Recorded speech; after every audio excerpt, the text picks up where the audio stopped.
हरे कृष्णा। हम लोग आज भगवत गीता के 8वें अध्याय के पहले और दूसरे श्लोक को देखेंगे। इसमें 7 प्रश्न किए जा रहे हैं और इन प्रश्नों के आधार पर ये पूरा अध्याय है। तो उसको देखते हैं। अर्जुन उवाच किम तद ब्रह्म किम अध्यात्मम किम कर्म पुरुषोत्तम अधिभूतम च किम प्रोक्तम अधिदैवम किमुच्यते अधियज्ञः कथम कोत्र देहस्मिन् मधुसूदन प्रयाण काले च कथम गेयोसी नियतात्मभि। अर्जुन वाचा, अर्थात अर्जुन ने कहा, किम तद ब्रह्म किम अध्यात्मम, अर्थात ब्रह्म क्या है, अध्यात्म क्या है। किम कर्मा पुरुषोत्तमा, हे पुरुषोत्तम कर्म क्या है। अधिभूतम च किम प्रोक्तम, अधिभूत किसको कहते हैं। अधिदेवम किम उच्यते, अधिदेव किसको कहा जाता है। अधियज्ञ कथम कोत्र, अत्र मतलब इस देह, देहस्मिन मधुसूदना, इस देह में अधियज्ञ किस प्रकार से रहता है, अर्थात यज्ञ को स्वीकार करने वाला किस प्रकार से रहता है। मधुसूदन आप बताइए।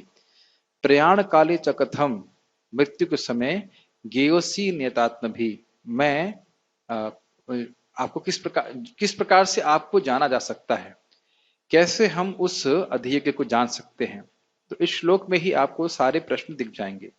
पहला प्रश्न, ब्रह्म क्या है, एक। दूसरा क्या है, अध्यात्म क्या है। तीसरा है कर्म क्या है। ब्रह्म, अध्यात्म और कर्म, ये हो गए 3 प्रश्न। अधिभूत क्या है, अधिदेव क्या है, अधियज्ञ क्या है और वह किस प्रकार रहता है, ये हो गए 6 प्रश्न। और मृत्यु के समय कैसे भगवान का स्मरण किया जा सकता है, किस प्रकार से स्मरण किया जा सकता है, ये हो गया 7वां प्रश्न। तो इस प्रकार से यहाँ पे अर्जुन 6 और एक 7 प्रश्न कर रहे हैं। इसका उत्तर इस अध्याय में दिया जाएगा। अर्जुन ने कहा, हे भगवान, हे पुरुषोत्तम, ब्रह्म क्या है, आत्मा क्या है, सकाम कर्म क्या है, ये भौतिक जगत क्या है, तथा देवता क्या है, कृपा करके यह सब मुझे बताइए। हे मधुसूदन, यज्ञ का स्वामी कौन है और वह शरीर में कैसे रहता है, और मृत्यु के समय भक्ति में लगे रहने वाले आपको कैसे जान पाते हैं। तो इन प्रश्नों को हमने बताया था। टीका पढ़ते हैं, गीता भूषण टीका। 8वें अध्याय में अर्जुन के द्वारा प्रश्न किए जाने पर भगवान कृष्ण ब्रह्म से प्रारंभ करके विभिन्न विषयों की व्याख्या करेंगे। यह वह 2 पथ बताएंगे, योग मिश्रित भक्ति और शुद्ध भक्ति। तो इसकी वर्णन हम लोग जो है अभी 8वें अध्याय में सीखेंगे कि कुछ लोग भगवान पे योग के अभ्यास के द्वारा और भक्ति के द्वारा भगवान पे ध्यान करते हैं, और कुछ लोग शुद्ध भक्ति के द्वारा करते हैं। तो उसका वर्णन तो आगे आएगा। अर्जुन प्रश्न पूछ रहे हैं ताकि वे 7 विषयों का ज्ञान प्राप्त कर सके, जिसका प्रारंभ ब्रह्म से होता है और यह उस व्यक्ति के ज्ञान का विषय होता है जो मुक्ति चाहता है, जैसा 7वें अध्याय के अंत में कहा गया। जैसा आपने सुना था, जरा मरण मोक्षाया मामाश्रित्य यतन्ति ये ते ब्रह्म तद विदुः कृष्णम अध्यात्म कर्म चाकिलम। जो जरा और मरण से मुक्त होना चाहते हैं, वे भगवान श्री कृष्ण का आश्रय लेते हैं और वह ब्रह्म को जान पाते हैं। तो प्रश्न बनेगा कि ब्रह्म क्या है। और उसके बाद भगवान ने बोला था, साधि भूतादि दैवम माम साधि यज्ञम चाहिए विदुः सब प्रयाण काले चमाम ते विदुर युक्त चेतसः। जिनकी चेतना मुझ में युक्त रहती है, वे समझ पाते हैं कि आदि यज्ञ क्या है, आदि भूत क्या है, आदि देव क्या है। तो उन बातों से, भगवान की इन 2 बातों से अर्जुन अब यह प्रश्न कर रहे हैं कि ब्रह्म क्या है, अधिभूत क्या है, अधिदेव क्या है और किस प्रकार से आपको मृत्यु के समय जाना जाता है। तो ये लिंक है 7वें अध्याय के अंत से 8वें अध्याय का। तो प्रश्न क्या है, ब्रह्म क्या है। क्या यह चैतन्य परमात्मा है, यह चैतन्य जीव है। तो वैदिक शास्त्र में ब्रह्म को बहुत बार परमात्मा को ब्रह्म कहते हैं और कई बार जीव को ब्रह्म कहते हैं। तो समझ नहीं आता है कि ब्रह्म किसको कहा जा रहा है, तो इसको क्लियर करना चाहते हैं। इस अध्याय में ब्रह्म का अर्थ जीव से लिया जाएगा और परब्रह्म है भगवान। वह अलग अलग प्रसंग के अनुसार समझना चाहिए। दूसरा, अध्यात्म क्या है।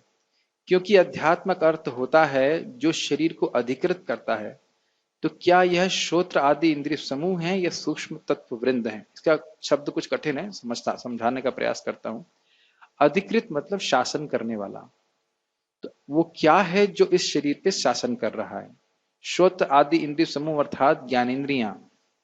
तो क्या इंद्रियां इस शरीर को शासन कर रही हैं। गीता में भगवान पहले बोल चुके हैं कि इंद्रियां जो है, इंद्रियाणि पराण्य आहुर, इंद्रियां जो है वो शरीर से श्रेष्ठ हैं। तो क्या इंद्रियां जो शरीर है उसको संचालित कर रही हैं, या हमारा सूक्ष्म तत्व वृंद अर्थात हमारा मन बुद्धि अहंकार जो हमारा सूक्ष्म शरीर है वह इसको शासन कर रहा है। कर्म क्या है? क्या यह लौकिक है या वैदिक? लौकिक मतलब बाथरूम जाना, स्नान करना, ये सब लौकिक कर्म है, खाना पीना। तो क्या यह कर्म है या फिर वेदों में जो वर्णित यज्ञ है वह कर्म है? किसको कर्म कहा जाता है? ये तीन प्रश्न अर्जुन कर रहे हैं।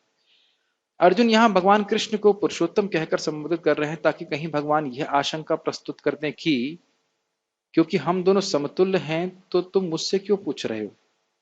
भाई अर्जुन तो भगवान कृष्ण के समवयस्क थे, लीला की दृष्टि से उनके मित्र थे। तो मान लो अर्जुन ये से यह प्रश्न करते हैं भगवान कि मैं तो तुम्हारा मित्र हूं, यह सब प्रश्न तुम मुझसे क्यों कर रहे हो, इतने कठिन प्रश्न? तो अर्जुन उत्तर में कहते हैं क्योंकि आप परम भगवान हैं और इस कारण से आप सब कुछ जानते हैं जबकि मैं नहीं जानता हूं। तो हमेशा ध्यान रखना चाहिए कि जब हम कुछ बात जानना चाहते हैं इस प्रकार की, जो हमारे इंद्रियतीत विषय है, ये ज्ञान है जो हमारे इंद्रिय के बिल्कुल परे है, तो हमको भगवान से सुनना पड़ेगा। माया मुग्ध जीव नहीं स्वतः कृष्ण ज्ञान, जीवेर कृपा कैला कृष्ण वेद पुराण। माया से मुग्ध जीव अपने आप भगवान कृष्ण के बारे में नहीं जानता है, इसलिए भगवान कृष्ण ने वेद पुराणों की रचना करी ताकि जीव समझ सके। तो इसलिए भगवान से शास्त्रों के माध्यम से सुन करके सही सही ज्ञान प्राप्त करना चाहिए।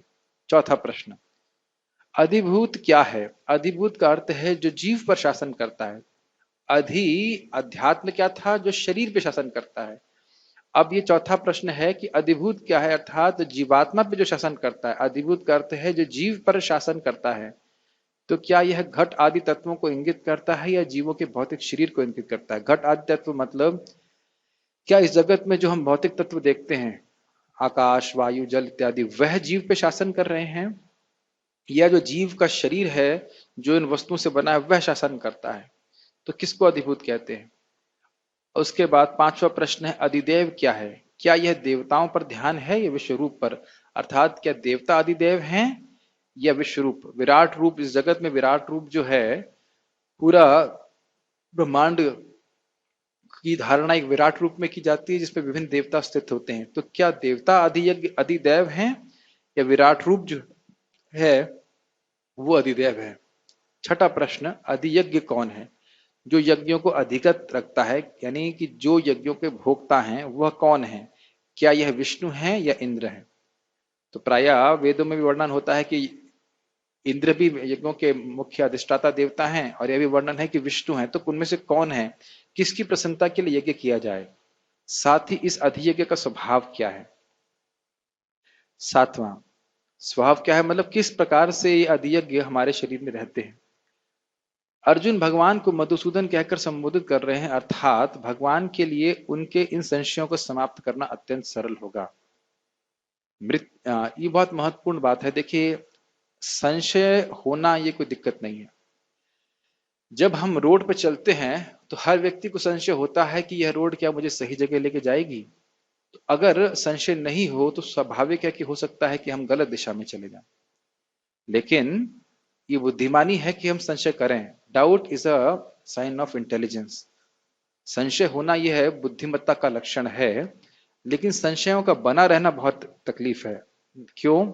जैसे हम किसी सही रोड पर भी चल रहे हो और हमको संशय हो जाए कि क्या हम सही रास्ते पे हैं, तो फिर हमारी गति कम हो जाएगी, हो सकता हो उसमें चलना बंद कर दें। तो इसलिए शास्त्र का वचन सुन करके अपने संशयों का निवारण कर लेना चाहिए। तो इसलिए संशय होना कोई दिक्कत नहीं है, लेकिन संशय को गुरु वैष्णवों के पास शास्त्र के माध्यम से उसका निवारण करना चाहिए। मृत्यु के समय क्योंकि मन और इंद्रियों को समाहित करना कठिन होता है, तो उस समय आपको कैसे जाना जा सकता है? तो ये सातवां प्रश्न हुआ।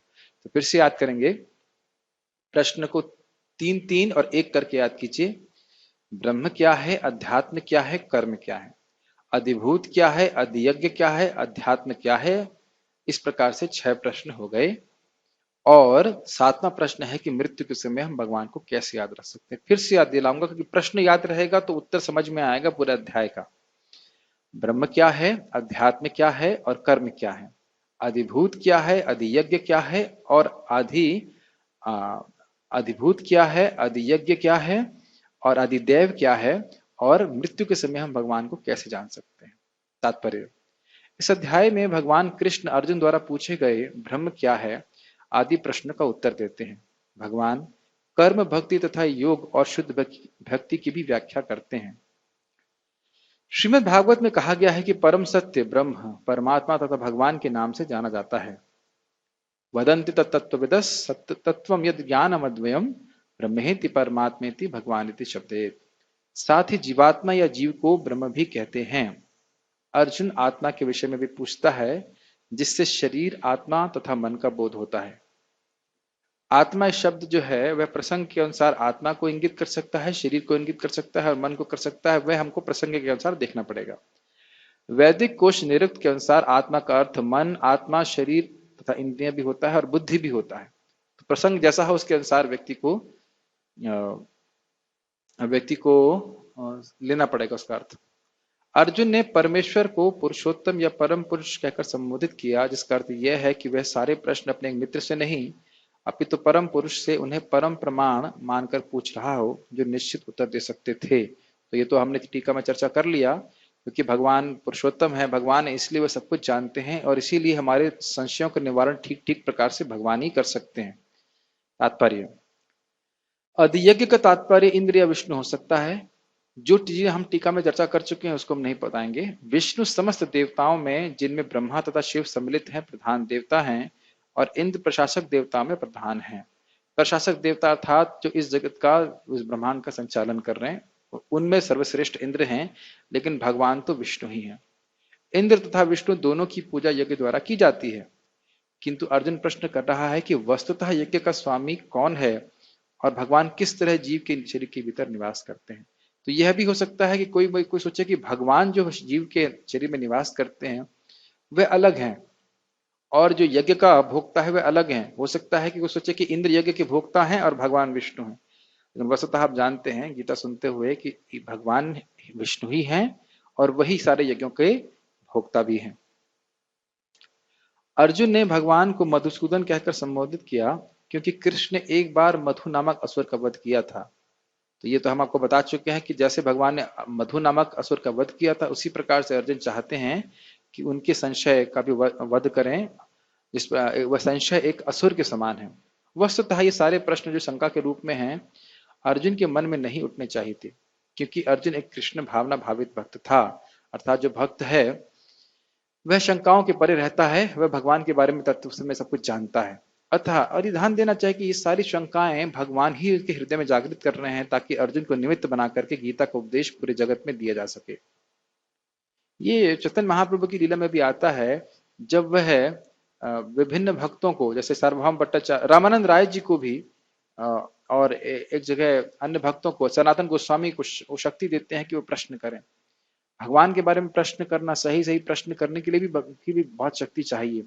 तो वह प्रश्न कर रहे हैं और फिर महाप्रभु उत्तर देते हैं। इसी प्रकार से अर्जुन को निमित्त बनाकर भगवान पूरे जगत का कल्याण कर रहे हैं। अतः ये सारी शंकाएं असुरों के सदृश हैं। चूंकि कृष्ण असुरों को मारने में सिद्धहस्त थे, अतः अर्जुन उन्हें मधुसूदन कहकर संबोधित करता है, जिससे कृष्ण उसके मन में उठने वाली समस्त आसुरी शंकाओं को नष्ट कर दें। तो ये तो बड़ा स्पष्ट है, समझाना कुछ नहीं है। इस श्लोक का प्रयाणकालीन शब्द भी अत्यंत महत्वपूर्ण है, क्योंकि अपने जीवन में हम जो कुछ भी करते हैं उसकी प्रतीक्षा मृत्यु के समय होनी है। बहुत महत्वपूर्ण बात है। भजन करे साधन करे मर्त्य जान ले होए। हम जो भक्ति कर रहे हैं, भजन कर रहे हैं, उसकी परीक्षा मृत्यु के समय होगी। और ये एक ओपन बुक एग्जाम है। हमें पता है कि प्रश्न क्या आएगा। प्रश्न यही है कि किसका स्मरण करते हो तुम। तो अर्जुन इस विषय में प्रश्न कर रहे हैं कि किस प्रकार से जो लोग लगातार भगवान की भक्ति कर रहे हैं, वह कैसे मृत्यु के समय, जब शरीर ठीक नहीं होता है, भगवान का स्मरण कर पाएंगे। अर्जुन उन लोगों के विषय में जो निरंतर कृष्ण भावनामृत में लगे रहते हैं, यह जानने के लिए अत्यंत इच्छुक हैं कि अंत समय उनकी दशा क्या होगी। मृत्यु के समय शरीर के सारे कार्य रुक जाते हैं और मन सही दशा में नहीं रहता। इस प्रकार शारीरिक स्थिति बिगड़ जाने से हो सकता है कि मनुष्य परमेश्वर का स्मरण न कर सके। बहुत महत्वपूर्ण बात है। इस दुनिया में रहते समय जिन जिन कार्यों को किया है, जिसमें चित्त को हमने लगाए रखा है, वही बात उभर करके हमारे चित्त में आएगी मृत्यु के समय। तो बहुत सतर्क होकर के यथाशक्ति भगवान का ही स्मरण करना चाहिए। और स्मरण तभी होगा जब उनका श्रवण कीर्तन हो। जब प्रचुर मात्रा में भगवान के बारे में श्रवण कीर्तन करेंगे तो वही फिर चित्त में छाए रहेंगे, वही स्मरण भी होगा, उनका ही स्मरण होगा। तो मरते समय भी भगवान का स्मरण होगा। लेकिन इस संबंध में श्री शिव संप्रदाय में एक बहुत सुंदर ग्रंथ है प्रपन्नामृत, और उसमें एक बात आता है, एक भक्त प्रश्न करते हैं भगवान से कि भगवान अगर आपके भक्त मृत्यु के समय आपका स्मरण नहीं कर सके तो क्या होगा? तो भगवान कहते हैं कि मैं तो उसका स्मरण करूंगा ना। जैसे कि हम देख रहे थे भगवत गीता के महात्म्य में कि भगवान विष्णु स्मरण कर रहे थे किस प्रकार से भक्त उनका तपस्या कर रहा है, गीता पढ़ रहा है उनको प्रसन्न करने के लिए। तो भगवान स्वयं ही सोचते हैं कि किस प्रकार से भक्त को मेरे पास लेके आना है। फिर भी भक्तों का यही प्रयास होता है कि जीवन भर भगवान कृष्ण की भक्ति करें और अंत तो गत्वा स्मरण करके उनके धाम को चले जाएं। इस प्रकार शारीरिक स्थिति बिगड़ जाने से हो सकता है कि मनुष्य परमेश्वर का स्मरण न कर सके। परम भक्त महाराज कुलशेखर प्रार्थना करते हैं। यह संस्कृत इस प्रकार से है।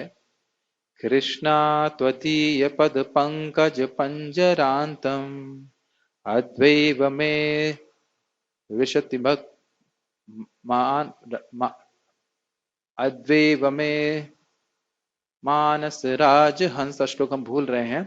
कृष्णा त्वदीय पद पंकज पंजरांतम अद्वैव मे विशति मानस राज हंस। प्राण प्रयाण समये कफवात पित्तै कंठावरोधन विधौ स्मरणं कुतस्ते।